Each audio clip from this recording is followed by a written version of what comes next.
तर काँग्रेसचे खासदार आज काळे कपडे परिधान करून संसदेत येणार असल्याचं समजतंय।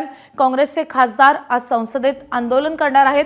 पेपरफुटी आणि विद्यार्थ्यांच्या मुद्द्यावर काँग्रेस आक्रमक झालेली आहे आणि आजही काँग्रेसकडून आंदोलन केलं जाणार आहे। तर काळे कपडे परिधान करून काँग्रेसचे हे खासदार संसदेत येणार असल्याचं समजतंय। त्यामुळे अशा रीतीने काँग्रेसच्या खासदारांकडून या सगळ्या प्रकाराचा निषेध व्यक्त केला जाईल।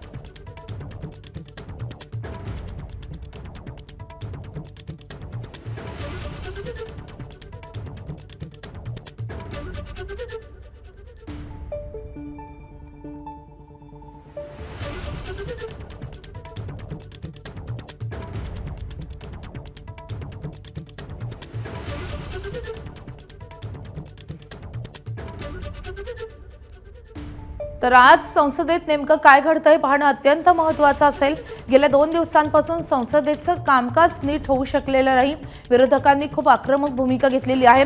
नीट पेपरफुटी त्यासोबतच विद्यार्थ्यांवर झालेला लाठीचार्ज या सगळ्यावरून अनेक खासदार विरोधी पक्षाचे खासदार आक्रमक झालेले आहेत। त्यामुळे सरकार आज तरी या मुद्द्यावर चर्चेसाठी तयार होणार का हे पाहणं महत्त्वाचं असेल।